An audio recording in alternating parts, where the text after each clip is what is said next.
Jina langu naitwa Munira Manga Mohamed, ni daktari wa ngozi na leo tumetembelea katika mji wa Jambiani. Kiufupi, maradhi ya ngozi kuna aina mbili. Kuna ugonjwa wa ngozi ambao unaambukiza na maradhi mengine ambao hayaambukizi. Huo ngozi.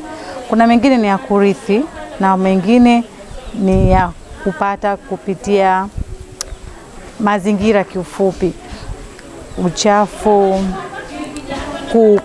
jinsi ya kufanya contamination, Kiswahili kugusana, kushare vitu, yani mtu wanashare, wanachanganya nguo, sometimes nguo za ndani, nguo za nje. Kiufupi, kwa hapa Jambiani maradhi ambayo nimeona sana ni fungus ambayo kwa watoto na watu wazima. Kwa hiyo napenda niwashauri kwamba ufanye usafi ili tupate supportive management. Ingawa hapa tunawapa dawa without supportive, bila kufanya usafi, bila ya kufua nguo kazika kwenye jua, maana maradhi mengine yanatoka ngozi kwenye jua zipigwe pasi. Huna pasi hata kuchemsha maji ya moto. Kwa hiyo tunahitaji mashirikiano na nyinyi pia ili tuondoshe kabisa hili tatizo la ngozi. Kuna maradhi ya ngozi sugu na mtu analalamika kwa kipindi kirefu na kisha tumia dawa nyingi. Tatizo gani zaidi? Yani maradhi ya ngozi ambayo yanakuwa ni sugu mara nyingi sana ni ya genetics, ni ya urithi. Yani kuna matatizo hayo, yani yanatakiwa every month or every 2 weeks anatakiwa afanywe follow up kwa ajili ya maendeleo, kwa sababu ni ya urithi na ni lazima, yani yana take time. Na tukizungumzia kuhusiana na fungus kuna za superficial, na maanisha kuna za juu, kuna za ndani ya damu. Wale ambao wanapata fungus za ambao ni superficial, treatment yake inatumia hata miezi 2, 3 inapona. Lakini kuna wale ambao yani totally wanapata fungus ya so superficial, deeply katika blood kabisa. Wale wanahitaji tahadhari kubwa, kwa sababu kwanza wanahitaji sana usafi, halafu na management yao inatumia hata miezi 7, miezi 6 mfululizo. Sasa kwa nini wanakuwa mtu mwezi wa 4 huu mimi na fungus sugu wa 5 haumalizi? Kwanza wanakuwa hawamalizi dawa. Pili, wewe nyuo ile supportive management ya wewe nyuo kuhusiana usafi, daktari kanambia hivi, hawafati. Kwa hiyo mimi cha kuwashauri na kuwasisitiza, tunahitaji, so tukija hapa tunatoa tu dawa. Sawa, tunatoa dawa, lakini hii tunahitaji support yao ili wafanye nini. Daktari kanambia hii dawa ipakwe mara ngapi na nifanye nini kuhusiana na mambo usafi. Nini unangeshauri kwamba kabla ya pengine ya matibabu tuanze kwenye elimu kwanza au kitu gani? Tuanze na elimu. Tuwaite wote pale, tuanze kuwapa elimu jinsi ya kumwambukiza, kwa sababu magonjwa ya ngozi kuna njia ya kuambukiza na njia ya prevention. How to prevent, vipi nitajikinga vipi hii fungus la pwepwe, hii fungus la mapunye, how to prevent ili mwenzangu asipate. Kwa hiyo kumbe kuna maradhi ambayo nataka wajue, kama kuna maradhi ambayo mtu ukifanya contagious, yani mtu mkigusana wanapata. Wengine hawajua, tuona hii kawaida tu. Kwa hiyo pale wajue kama kuna magonjwa fulani na magonjwa fulani, kumbe haya hapa nikimgusa mwenzangu nampatia na mrukiza, na kuna magonjwa fulani kumbe ni sugu, tunatakiwa tufanye hivi, na kwenye usafi tunatakiwa tufanye hivi, kwa sababu sasa hivi watoto wanashare, mtu na mdogo wake, sometimes mtu na shoga yake, shoga yangu lazima mtandio, watu wanashare, kumbe ni fungus. Ukifanya kugusana tu, mkishare items, clothes, pia inasababisha pia. Jina langu ni Ahmada Isarai, ni naibu sheha. Zoezi limeanza vizuri, tunashukuru. Wananchi wamejitokeza kwa wingi. Madokta ni wazuri na wamefika kwa wingi sana, na tunaomba fursa hii ikitokea wananchi wetu wasidharau, waje kwa wingi kuliko walivyokuja leo. Tatizo, unajua sisi ni watu wa pwani, hii hewa yetu ni ya chumvi. Sasa na wakazi wengi sasa ni wahamiaji wanatoka ng'ambo. Sasa mizali hii hali ya hewa ya hapa kijijini au mtu hajaizoea, basi itakuwa mashaka tu kwake, lazima maradhi hayo atakabiliana nayo. Lakini sasa kama ulikuwa mzao wa hapa, basi inakuwa afadhali ile hali ya hewa hapa ndio mtu keshaizoea. Inashajiisha na fursa ikitokea kama hivi, waje kwa wingi, wale wasihofu, waje wapime, wajue afya zao, maana maradhi kuna aina nyingi, mengine yanajionesha, mengine hayaoneshi, yako ndani ya miili yetu. Sasa waje kwa wingi sana. Mazingira tunashukuru, tulikuwa tuna siku za wiki lazima watu wafanye hali usafi wa mazingira, na nadhani hali hiyo inaendelea mpaka leo. Imesimamisha kwa hizi mvua ndio zinanyesha kwa kila siku mfululizo. Sasa hatuna nafasi ya kufanya usafi ule, lakini mpango huo upo na wananchi wanaendelea nao. Madaktari wa ZOPU na shukrani zetu, tunashukuru wamefanya kazi vizuri na watujali hivyo wanavyotujali, na wakipatiwa nafasi ya kuja huku wasitudharau, waje vile vile, na tutajitokeza kwa wingi sana kuliko tunavyojitokeza. Naitwa Mariam Abdul Wakil Haji. Zoezi la ujaji wa madaktari ni endelevu katika skuli yetu ya Kibija Nursery School. Mbali ya hilo pia tunapata manufaa mengi, kwa sababu watu wanatoka sehemu mbalimbali wanakuja kupata hii huduma, na huduma pia nzuri, tunazifurahia, dawa zipo. Asanteni kwa hilo.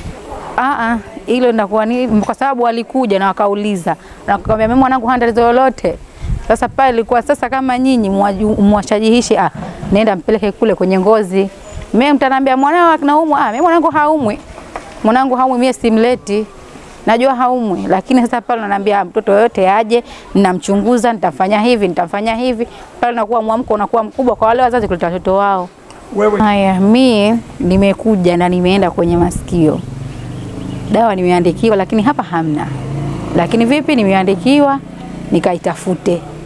Na pia nimeridhika, maana nimeangaliwa na tatizo gani, nikaambiwa tatizo langu fulani. Kwa hiyo nafurahia sana hivi. Menda sana pengine ukanda wetu wa Pwani ndio unachangia asilimia kubwa maradhi ya ngozi na macho. Na inasababishwa na nini unapoangalia haya? Kwa uzoefu wenu. Uzoefu unakuwa ndio hivyo, pengine sasa mtu ile dawa unapewa dawa na kutumia, lakini pengine mtoto huyo anampa na mtoto mwingine, kwa ile dozi pengine hamalizi. Kwa hiyo ukija unakuta inajirejea ile maradhi ya ngozi yanakuepo juu. Naitwa Hassan, ni afisa tabibu. Nimekuja hapa kwa ajili ya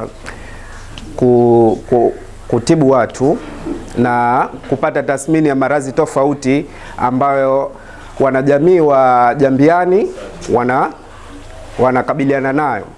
Na nashukuru wameonyesha sapoti kwa ujaji wao, kwa sababu wamekuja kwa wingi, na pia wametuonyesha sapoti kiasi ya kwamba ucheshi wao, kwa sababu sio wote wako hivi. Alafu tathmini niliyoipata kwamba kuna wagonjwa wengi wanasumbuliwa na tatizo la hypertension, au kwa Kiswahili tunaita shindikizo la damu, na wengi wao hawaelewi kwamba na hilo tatizo, lakini kwa mara ya mwanzo tumeliweza kugundua, tukawapa ushauri. Na pia wengine wanashambuliwa na tatizo la sukari, lakini bila kuligundua, lakini uwepo wao leo hapa wameweza kujijua kutokana na vipimo walivyofanya. Jina langu Hairuni Abuame, natokea Kibigija. Madaktari nashukuru wametuhudumia vizuri sana, na watu wamekuja kwa wingi na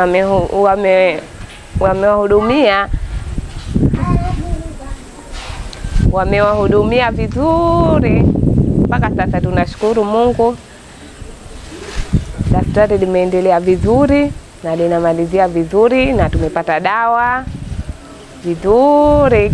Kila mtu na watu wanaona, wengine kila mtu na uoni wake, wengine wanaona bora kazi zao. Kumbe huku unakuja unapata matibabu, pengine ulikuwa unasema wewe huumwi, kumbe unaumwa. Ukija huku unajijua, ukisha kupata checking unapata kujua kama una matatizo. Tahia Maulidi Simai. Nimemleta mtoto wangu anasumbuliwa na maradhi ya ngozi. Anajihisi yoyote mtoto wake ana matatizo ama yeye mwenyewe ana matatizo, panapo huduma afike. Unaposikia tangazo kwamba pana huduma afike, hajapata maelekezo apate kupima. Unahisi nini cha ambazo tunazopewa tuwashughulikie watoto. Omar Juma Kusaga, nimekuja hapa kwa tatizo la figo na nimejaribu daktari kujaribu kunioji tatizo ile kama lina muda mrefu au vipi. Nikamwambia ni kweli lina muda mrefu, kwa sababu mara ya kwanza kabisa nilianza nikaenda Vikokotoni mjini iko wa China, wakapima wakaniambia kwamba figo zina changarawe. Nikarudi nikatumia dawa, baadaye tena nikaona itoshi, nikaamua kwenda Makunduchi. Kule nilipopimwa wakaniambia kwamba hatuoni chochote. Nikarudi tena nikaenda Paje private. Kule wakaniambia tunaona una vidonda vya tumbo. Nikakaa tena nikaondoka nikaenda Ziwani polisi.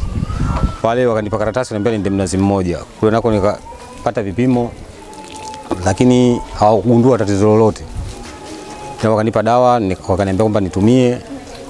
Nikiona kwamba tatizo linaendelea nirudi tena, lakini sikurudi kwa wao niliona kwamba hawajaona tatizo lolote. Kwa hiyo nikaona haina haja tena ya kwenda kule. Kwa hiyo nikawa ndo nipo tu. Alafu tena nikawa nimeenda Kitogani wakaniambia kuna chenga fulani kwenye kibofu. Kwa hiyo wakaniandikia dawa Sistone zile. Nilizitumia zile nikamaliza, lakini nilikuwa bado tatizo bado linaendelea. Kwa hiyo baada ya kumaliza ile dawa kwa kweli nikawa sina jinsi tena. Nikaamua kukaa. Kwa hiyo jana niliposikia mbiu nikaja hapa nashukuru nishapata dawa. Kwa hiyo sasa kikubwa ni kwenda kuzitumia kwa utaratibu niliopewa, niangalie hali itakuwaje. Jina langu Zulfa Musajecha, mkazi wa Bwejuu lakini mwalimu wa skuli hii. Huduma za hapa zinazotolewa ni nzuri tena ni nzuri sana. Tunawashajiisha watu walokuwemo humo mitaani, anojihisi anaumwa, alojihisi haumwi, yani aje hapa. Huduma ni nzuri kituo hichi. Huduma zinatolewa bure bila malipo. Madokta wapo vizuri, wanakuhudumia vizuri, na hasa kwenye masuala ya wanawake, masuala ya wanawake. Tunawashajihisha kwa nguvu waje wengi sana. Maana yake huku huduma zinatolewa vizuri tu bila ubaguzi. Magundua vijana kwenye tatizo hili la ngozi. Sababu inakuwa ni nini? Tatizo la ngozi? Tatizo la ngozi mimi nahisi labda pengine kwa ile kipindi kile tulichokuwa nacho, pengine kipindi cha joto au baridi, ndio hiyo ngozi pengine ina mapele au ina mabaka hivi. Na mnachukua nadhani idadi ya wagonjwa kama tulioiona afadhali leo kidogo imeongezeka tofauti na kambi iliyopita mwaka jana. Nadhani hakuna la ziada isipokuwa tunatarajia kambi nyingine ambayo itakuwa tarehe 24 ambayo itafanyika Muyuni. Alhamdulillah tumemaliza kambi yetu salama ambayo imefanyika Jambiani Kibigija. Jumla ya watu tuliowaona ni 243. Miongoni mwao kuanzia siku 0 mpaka miaka 4 walikuwa watu 44 na 64 kuanzia miaka 5 mpaka miaka 14 na 135 kuanzia miaka 15 kuendelea. Watu hao walienda katika vitengo tofauti. Katika kitengo cha macho walionekana watu 59, katika ambacho watu 15 walipewa rifaa Mnazi Mmoja. Katika kitengo cha ENT masikio pua na koo walionekana watu 35 na watu 6 walipigwa bomba au walisafisha masikio. Katika kitengo cha meno walionekana jumla ya watu 16. Katika kitengo cha pressure na sukari, pressure waliopimwa pressure ilikuwa ni 45, 10 walikuwa ni wagonjwa wapya na 14 walikuwa ni wagonjwa ambao wanajulikana. Sukari walipimwa wote 35, mmoja alikuwa ni mgonjwa mpya na mmoja alikuwa anajulikana. Katika kitengo cha ngozi walionekana watu 76. Katika kitengo cha physio, migurungu na mazoezi walionekana watu 12. Mazoezi walikuwa ni 8 na migurungu walikuwa ni 4. Katika kitengo cha uchunguzi wa matiti walikuwa ni watu 47 ambao wote walikuwa normal. Katika kitengo cha mambo ya wanawake walionekana watu 35. 32 walifanywa uchunguzi na wote walikuwa hawana shida.